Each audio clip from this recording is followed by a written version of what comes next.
Hey everyone, welcome back. जैसे कि आपको पता है कि हमारी रिएक्ट जेएस की सीरीज जो है वो कंटिन्यू है। और हमने अपने पिछले वीडियो ट्यूटोरियल के अंदर जितना हमने सब कुछ पढ़ लिया था उसकी बेस पे फर्स्ट प्रोजेक्ट देखा था अपना। तो वो प्रोजेक्ट था हमारा टोडो ऐप, जो बहुत ही औसम जो है वो हमने क्रिएट की थी बहुत इजीली रिएक्ट की हेल्प से। अगर आप भी देखना चाहते हैं तो वीडियो के डिस्क्रिप्शन बॉक्स के अंदर लिंक मिल जाएगा, वहां से जाकर आप देख सकते हैं।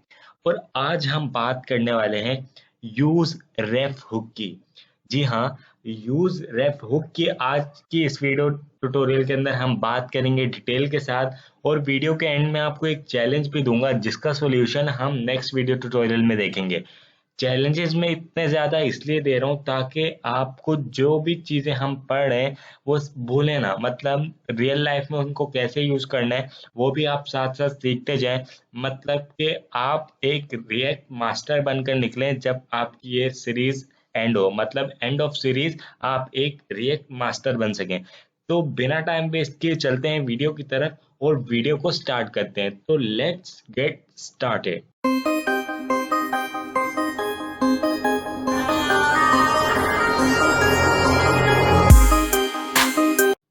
तो यहाँ पर मैं आ गया हूँ VS कोड के अंदर।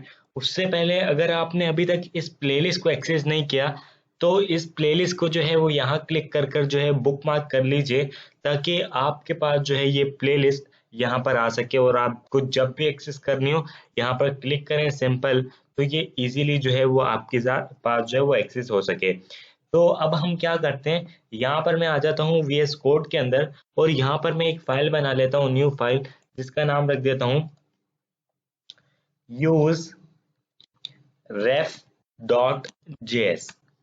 जी हाँ, यूज रेफ हुक के बारे में पढ़ेंगे तो फाइल का नाम भी हम रख देते हैं यूज रेफ डॉट जेएस। जल्दी से मैं क्या करूंगा, react arrow function component export करूंगा ताकि मेरे पास ये जो सारा का सारा जो है वो कोड लिखा हुआ आ जाए। उसके बाद मैं चेक करने के लिए, सिर्फ चेक करने के लिए ये लिखूंगा कि ये मेरी फाइल चल भी रही है सही है नहीं।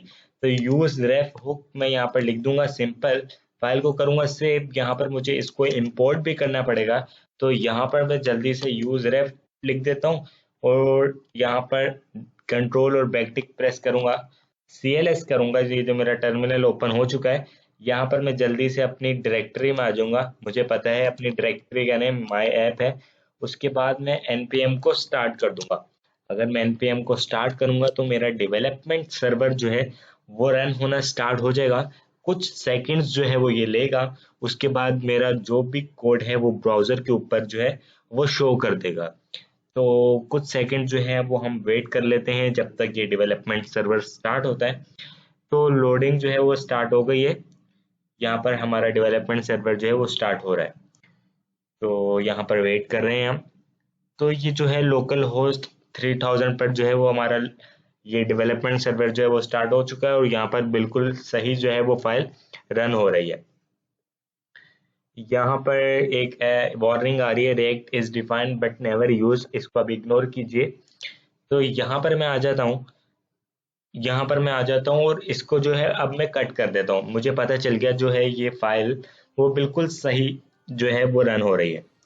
अब यूज रेफ हुक का यूज करने से पहले हमें ये समझ लेना चाहिए कि हम यूज रेफ हुक का यूज क्यों करें, कि क्या ऐसी जरूरत पड़ी हमें रिएक्ट के अंदर कि हमें यूज रेफ हुक का यूज करना पड़ा। सबसे पहली बात, अगर आप फॉर्म्स का यूज करते हैं इन रिएक्ट, मतलब अगर आप रिएक्ट जेएस के अंदर फॉर्म्स को क्रिएट करते हैं तो उसको हैंडल करने के दो तरीके होते हैं। एक होता है कंट्रोल्ड तरीका, एक होता है अनकंट्रोल्ड तरीका। दो मेथड्स होते हैं, एक होता है कंट्रोल मेथड और सेकंड होता है अनकंट्रोल मेथड्स। ये दो तरीके होते हैं हमें यूज रेप को हैंडल करने के, मतलब सॉरी फॉर्म को हैंडल करने के। तो यूज रेफ हमें कौन सा तरीका जो है वो देता है, यूज रेफ हमें अनकंट्रोल्ड तरीका जो है वो देता है। हमने कंट्रोल तरीका पहले ही कर चुके हैं। फॉर एग्जाम्पल यहाँ पर मैं जो है वो एक फॉर्म बना लेता हूँ जल्दी से। यहाँ पर मैं लिख लेता हूँ फॉर्म एक्शन जो है, अभी कुछ भी नहीं। यहाँ पर मैं जल्दी से लेबल लूंगा एक, लेबल लेबल सॉरी लेबल के अंदर मैं HTML4 लिखूंगा, HTML4, और यहाँ पर मैं लिख दूंगा फॉर एग्जाम्पल नेम में एक नेम नाम की जो है वो फील्ड बनाऊंगा, इंटर योर नेम लिखूंगा, इंटर योर नेम। उसके बाद में एक जो है वो ब्रेक का टैग लगाऊंगा ताकि इनके बीच में जो है वो ब्रेक ऐड हो जाए एक लाइन का।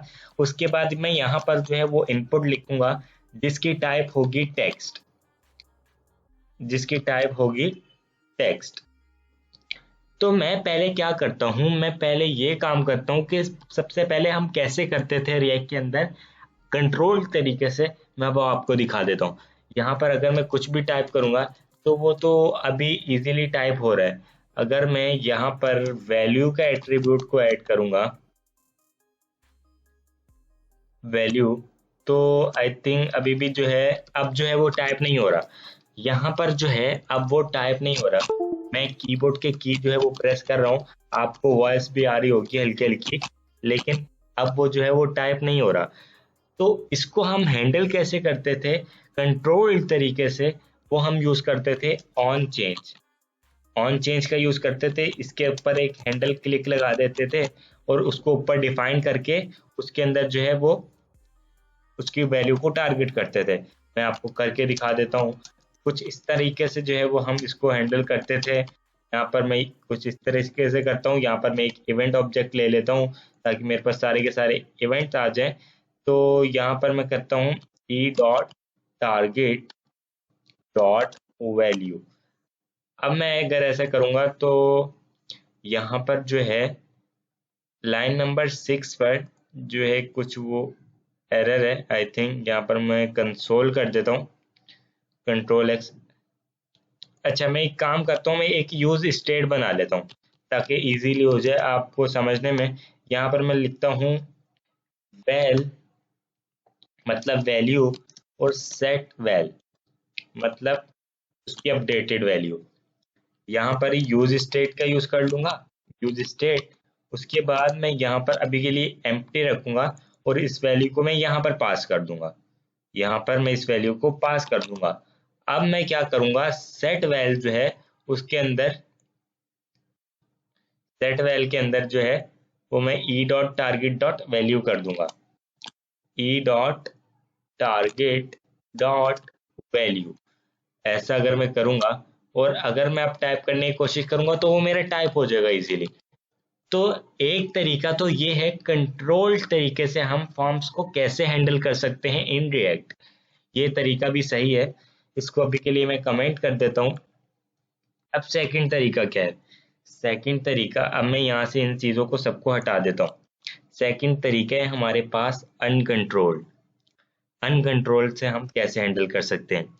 अब ना हमें ये वैल्यू की ज़रूरत है, ना हमें ऑन चेंज हैंडल की ज़रूरत है, और ना हमें आईडी की ज़रूरत है। आईडी मैं इसलिए लिखूंगा ताकि मैं ये जो है जैसे ही मैं इसके ऊपर क्लिक करूं लेबल के ऊपर तो मेरा फोकस हो जाए इनपुट के ऊपर। देख रहे हैं आप, जैसे मैं लेबल के ऊपर क्लिक करूं तो मेरा इनपुट के ऊपर फोकस हो जाए। अगर मैं आईडी पास नहीं करूंगा यहाँ पर सेम नेम की, HTML4 वाले नेम की, तो मेरे पास ऐसा नहीं होगा, वो एक्टिव नहीं होगा, मतलब फोकस नहीं होगा इस पर क्लिक करने पे। मुझे डायरेक्टली जो है वो इनपुट पर क्लिक करना पड़ेगा और फिर फोकस होगा। तो अब हम क्या करते हैं, यहाँ पर जो है इतना तो हो गया। अब हम अपना जो हुक है उसका यूज करेंगे। तो मैं सिंपली क्या करूंगा, const ref is equal to use ref, ये मेरा हुक है। सिर्फ इतना सा आपको लिखना है और इसकी जो बाय डिफॉल्ट वैल्यू है वो मैं नल रख दूंगा। ये है हमारा यूज रेफ हुक। ये यूज रेफ हुक में हम कैसे टारगेट करते हैं, ये बिल्कुल HTML की तरह ही काम करता है। मतलब कि जैसे हमें सिर्फ रेफरेंस पास करना होता था और हम क्या करते थे, आईडी को टारगेट करते थे, document dot gate element by ID करके उसका रेफरेंस जो है वो पा लेते थे, और उसके बाद हमें उसके साथ जो भी करना होता था, उसका इनर टेक्स्ट, उसकी इनर HTML जो भी करना होता था वो हम इजीली जो है वो उसको टैगल कर सकते थे। तो ये बिल्कुल उसी की तरह काम करता है। तो यहाँ पर मैं आपको करके दिखा देता हूँ। इसको एक रेफरेंस चाहिए होता है, तो यहाँ पर रेफरेंस सिर्फ ये लेगा। उसके बाद ये जो नेम है वो मैं यहाँ पर पास कर दूंगा, और इस नेम को मैं यहाँ पर जो है वो टारगेट कर लूंगा। अब जो भी इसके अंदर आएगा वो मुझे यहाँ पर जो है वो इजीली उसका रेफरेंस जो है वो मिल जाएगा। अगर मैं आपको दिखाऊं, अभी मैं क्या करता हूँ, मैं सिंपल एक बटन ले लेता हूँ जिसके क्लिक क्लिक पर जो है वो मैं सारा का सारा काम करूंगा। यहाँ पर मैं एक बटन ले लेता हूँ सबमिट नाम से, सबमिट, और मैं फाइल को करता हूँ सेव। यहाँ पर दिखाता हूँ, यहाँ पर मैं एक ब्रेक का ऐड कर लेता हूँ, ब्रेक ऐड कर लेता हूँ। तो यहाँ पर ये जो है मेरे पास सही है। अब सही है, मैं इसको थोड़ा जूम कर लेता हूँ। सही है, आप लोग को सही नजर आ रहा होगा। मैं चाहता हूँ जैसे ही इस बटन के ऊपर जो है वो क्लिक हो तो मेरा जो है वो सबमिट फॉर्म नाम का जो फंक्शन है वो कॉल हो जाए। सबमिट फॉर्म का जो फंक्शन है, सबमिट फॉर्म नेम का जो फंक्शन है वो मुझे ऊपर डिफाइन करना पड़ेगा। कौन? Submit form is equal to fat arrow function. Fat arrow function का यूज करूंगा तो मैं बोलूंगा भाई जब भी इस बटन पर जो है वो क्लिक होगा आपने क्या करना है, आपने सिंपल जो है वो इसका रेफरेंस जो है वो तो मुझे मिल गया, वो तो मुझे मिल गया है। तो अगर मैं आपको दिखाऊं, मुझे अगर इसको चेक करना हो कंसोल डॉट लॉग नेम, अगर मैं चेक करूं तो मैं फाइल को अगर सेव करूं और आपको दिखाऊं इंस्पेक्ट कर कर कंसोल के अंदर, तो यहाँ पर आ रहा है a component is changing an uncontrolled input to be controlled.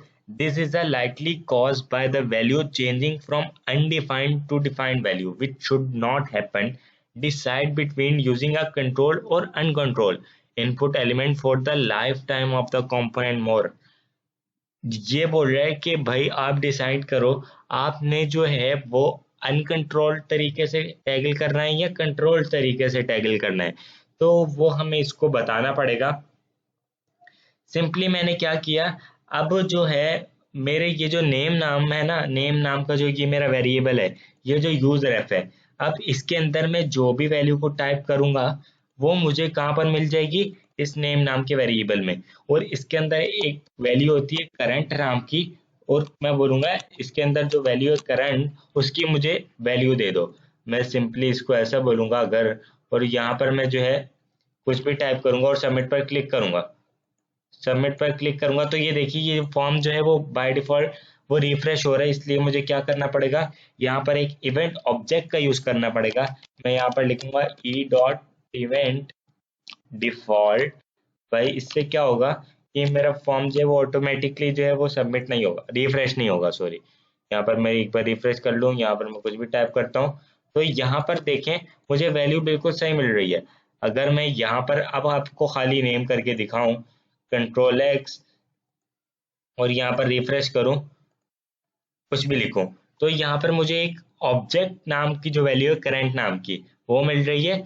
और अगर आपको पता है, आपको अगर ऑब्जेक्ट की वैल्यू को टारगेट करना हो उस प्रॉपर्टी का नेम और साथ वैल्यू का name, dot value, sorry value, यहाँ पर वैल्यू लिख दूंगा और वो जो वैल्यू है मुझे इस तरीके से मिल रही है। अब आप देख रहे हैं मैं कुछ भी टाइप कर रहा हूँ तो वो वैल्यू मुझे मिल रही है। कितनी इजीली हमने रेफरेंस जो है वो पा लिया, किसकी हेल्प से, हमने यूज रेफ की हेल्प से जो है वो अपना जो हमारा रेफरेंस है इनपुट की वैल्यू का वो पा लिया। अब मैं क्या करूंगा, इफ बटन पर अगर क्लिक हो रहा है और इनपुट जो है वो ट्रू नहीं है, मतलब इनपुट अगर खाली है, अब इनपुट को हमें टारगेट करना हो तो हम कैसे करेंगे। अभी हमने पढ़ा कि हम यूज रेफ का हुक का जो है वो यूज करेंगे। नेम अगर नॉट ऑफ ट्रू है मतलब ट्रू नहीं है तो खाली है मतलब, और यहाँ पर एल्स में जो है वो ये काम करेंगे हम, इस काम को हम एल्स में करेंगे। और ये प्रिवेंट डिफॉल्ट जो है वो मैं ऊपर कर देता हूँ। नॉट ऑफ ट्रू है तो अलर्ट में बोल दो please fill the data, please fill the data, simple इतना सा बोलेंगे हम उसको और हमारा काम जो है वो हो जाएगा। यहाँ पर अभी मेरे पास सबमिट नहीं है तो अगर मैं क्लिक कर रहा हूँ तो अभी तो कुछ नहीं हो रहा, यहाँ पर एम्प्टी जो है वो स्ट्रिंग पास हो ही जा रहा है और अलर्ट नहीं चल रहा। तो ऐसा क्यों हो रहा है? मैंने बोला name dot current dot value, अच्छा मैं ये पास करना पड़ेगा मुझे यहाँ पर। अगर ये नॉट ऑफ ट्रू है, मतलब इसकी जो वैल्यू अगर खाली है, तब आप अलर्ट चला दो, प्लीज फिल द डेटा जो है मेरे पास वो आ चुका है। अगर मैं यहाँ पर कुछ पास करूंगा तो मेरे पास वैल्यू आ रही है। तो अभी हमारा काम जो है वो काफी हद तक जो है वो हो चुका है। यहाँ पर मैं क्लिक कर रहा हूँ तो ये मेरे पास आ रहा है प्लीज फिल द डेटा। अगर मैं यहाँ पर मल्टीपल जो है वो स्ट्रिंग पास कर रहा हूँ तो मेरे पास आ रहा है वो स्ट्रिंग जो है वो पूरा का पूरा जो है वो उठकर आ रहा है। तो यही था जो है वो आप कंट्रोल्ड सॉरी अनकंट्रोल्ड तरीके से वो जो है वो काम कैसे कर सकते हैं फॉर्म्स के साथ। लेकिन मैं आपको रेकमेंड करूंगा आप जो है वो कंट्रोल तरीके से करें।